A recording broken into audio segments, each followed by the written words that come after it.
Hello नमस्कार दोस्तों, कैसे हैं आप। आशा करता हूं आप सभी लोग अच्छे होंगे और स्वस्थ होंगे। दोस्तों, हमारे चैनल की कहानियों को देखने के लिए अंत तक देखिएगा। देवरानी की कोठी। ये कहानी शुरू होती है सुष्मिता के घर से, जो फिलहाल यशोदा निवास की इकलौती बहू थी। रात के वक्त सुष्मिता अपने पति और अपने 2 बच्चों के साथ अपने कमरे में किसी तरह खींचातानी करके बेड पर एडजस्ट होने की कोशिश कर रही थी। अरे जी, थोड़ा सरकिए ना, मैं इधर से नीचे गिर जाऊंगी। बिस्तर की लकड़ी पर तो आ गया हूँ, अब कहाँ जाऊँ? गद्दा तो तुम नसीब होने नहीं देती। तो मैं कौन सा आराम से सो रही हूँ? दिन भर एक पैर पर खड़ी रहकर काम करती हूँ, और रात को नसीब होता है ये बिस्तर जो इतना छोटा है कि आदमी करवट भी बदले तो नीचे आ जाए। एक करवट सो सोकर मेरा बायां हाथ सुन पड़ गया है। मुझे करवट बदलनी है, आप घसकिए ना। सुष्मिता के बोलने के बाद भी संतोष नहीं घिसकता, और जैसे ही सुष्मिता करवट बदलती है, संतोष जमीन पर गिर जाता है। साला ये भी अच्छा है, दिन भर ऑफिस पे काम करो और नसीब होता है ये फर्श। गुस्से से संतोष फिर से बिस्तर पर किसी तरह जगह बनाकर एडजस्ट करने लगता है। मैं तो आराम से ही सोऊंगा, चाहे आज कुछ भी हो जाए।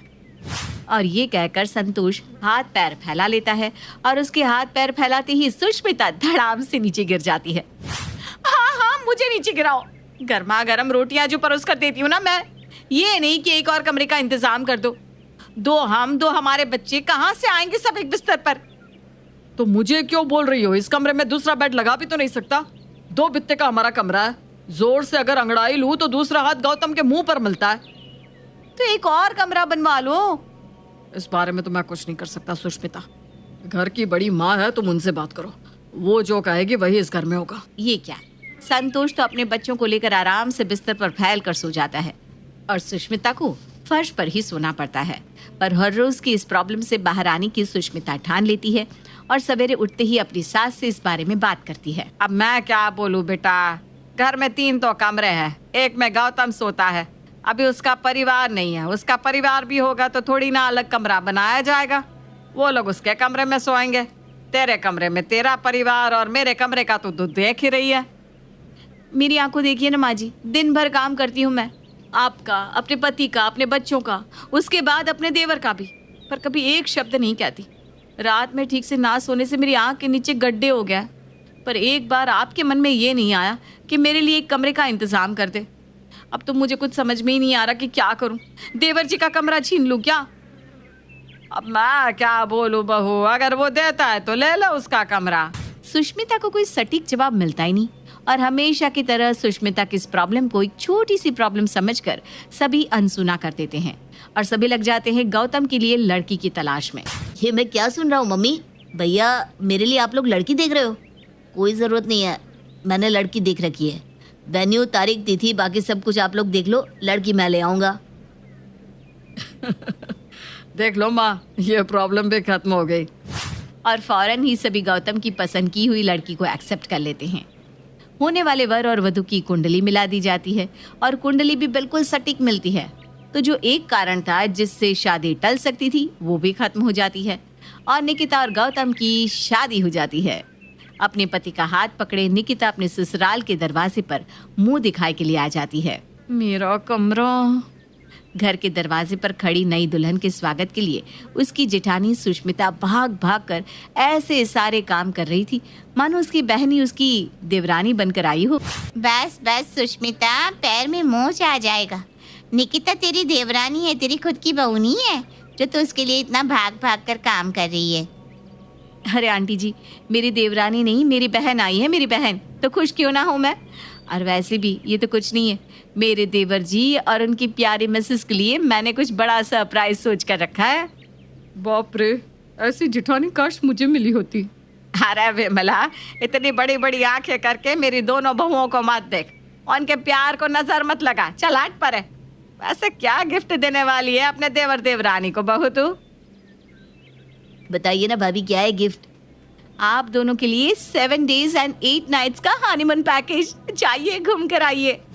ये सुनते ही निकिता फौरन अपनी जेठानी को गले लगा लेती है। हाय स्वेर भाभी, मैं आपको सच बता रही हूँ, मैं इतना डरी हुई थी ये जेठानी नाम का कीड़ा न जाने कैसा होगा।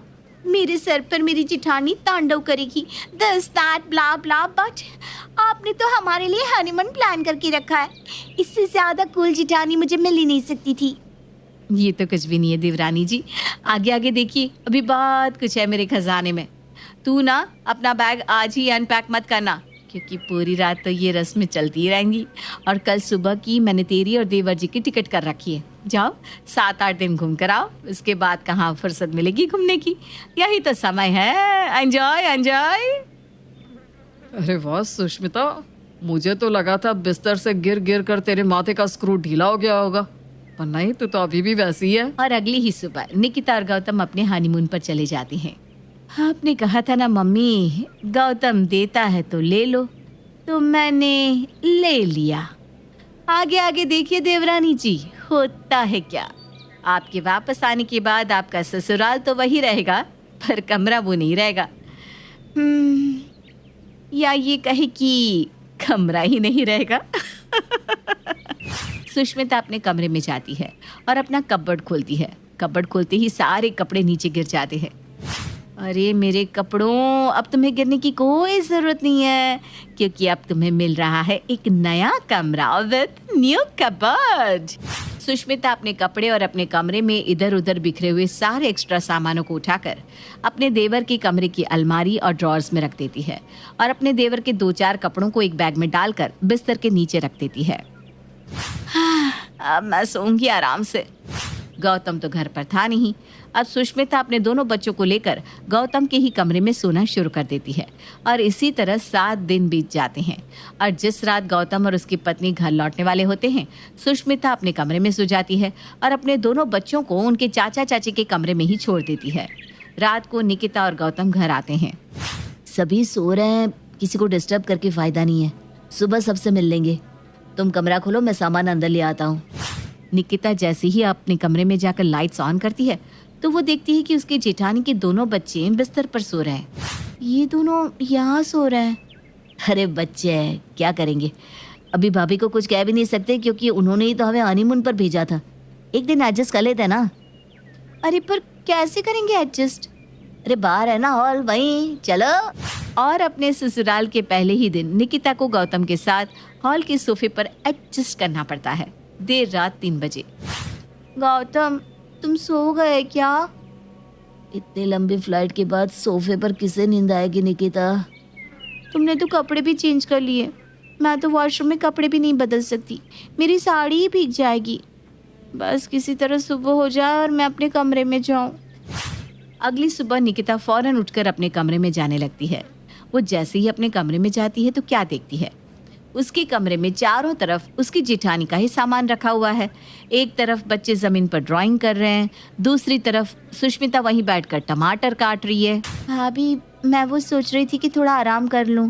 कल रात में और गौतम बाहर सोफे पर ही सोए ना, तो अब पीठ में दर्द आ गया है।